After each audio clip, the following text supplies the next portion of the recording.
back to Tijuana, or Tijuana, as most people call it, and just a few miles from the border. So I'm in San Diego, and you can actually, if you can see it in the background, you can see those hills right there. That is Tijuana. So it's really, really close. And actually, if you're downtown San Diego, if you go to the hotels and you stand in one of the top floors and you look down south, you can see TJ very, very easily. And to the north of me, directly to the north of me, actually is the naval base. It's very, very close, or one of the naval bases down here. So see, it says international border 2 miles via de San Isidro. So coming up in a second is going to be the outlet mall that they have down here. I can't even remember the name of what it is, but it's like this big outlet mall. And a lot of people from Mexico who have visas will come up here and they'll do their shopping for certain things in the States. And then they bring it back. And most of the time when they bring stuff back, I think the limit is $150 of new stuff.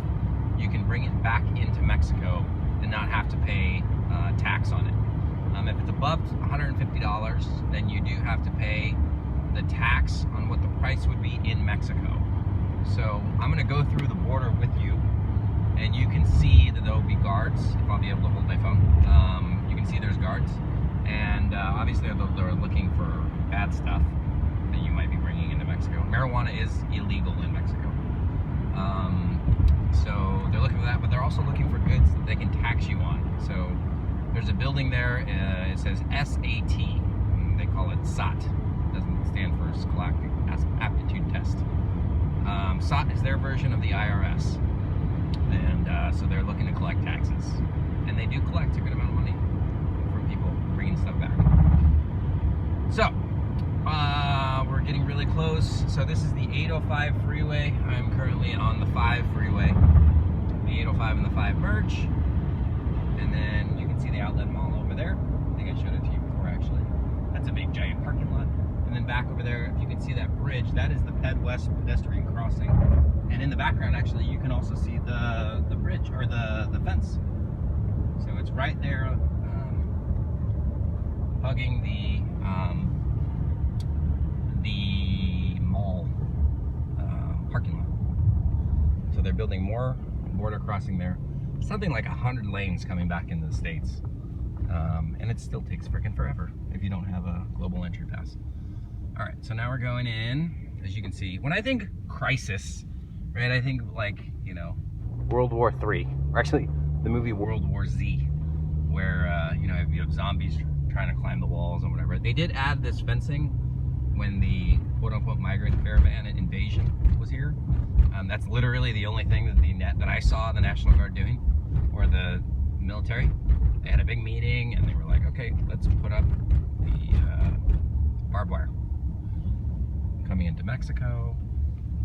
And in the afternoons, this is really, really busy, starting around 3 o'clock. So now here's the border. That blue building is where SAT is located. I'm probably gonna have to put my phone down because they don't want me to film going across, for obvious reasons.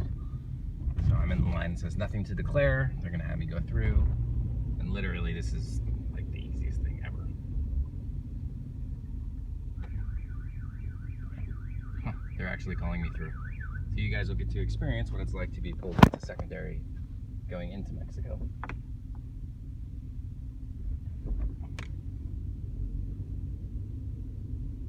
If they're gonna pull me in.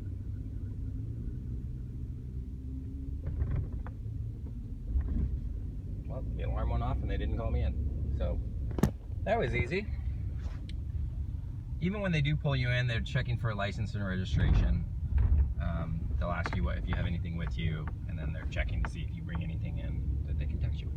That's the pedestrian crossing. So those people are going from Mexico, or from the United States into Mexico, and then they're gonna go up and they're gonna cross this big bridge, and then they'll be over there on the other side of this pretty wall. So as you can see, it's very, very civil. Nothing going on. That's the famous arch.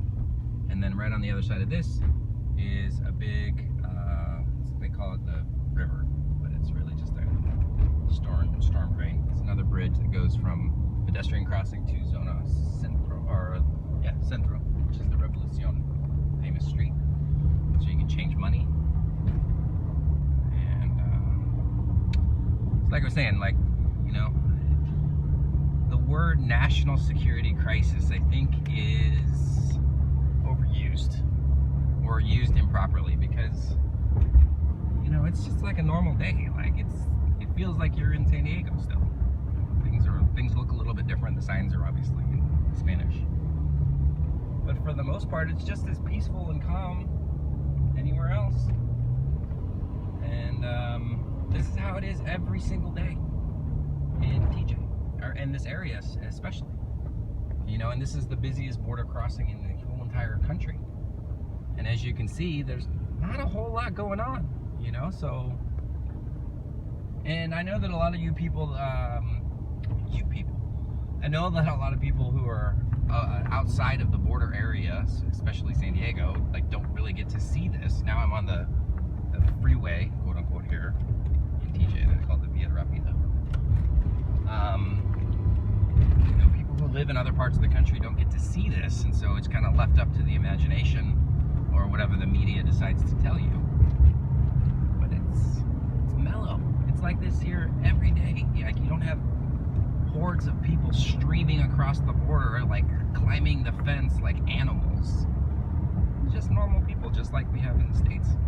So, anyways, now I'm getting into the kind of more cosmopolitan downtown working area part of TJ.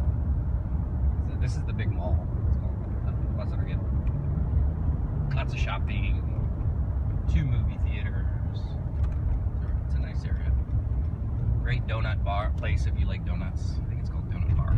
So I said Donut Bar. So, anyways, this is my quick tour and show you what it's like to cross the border into Mexico. And hopefully you get a glimpse into day-to-day life here in TJ, and you know, you see that it's not, in my opinion, it's not a national security crisis, at least where we are. So, have a great day.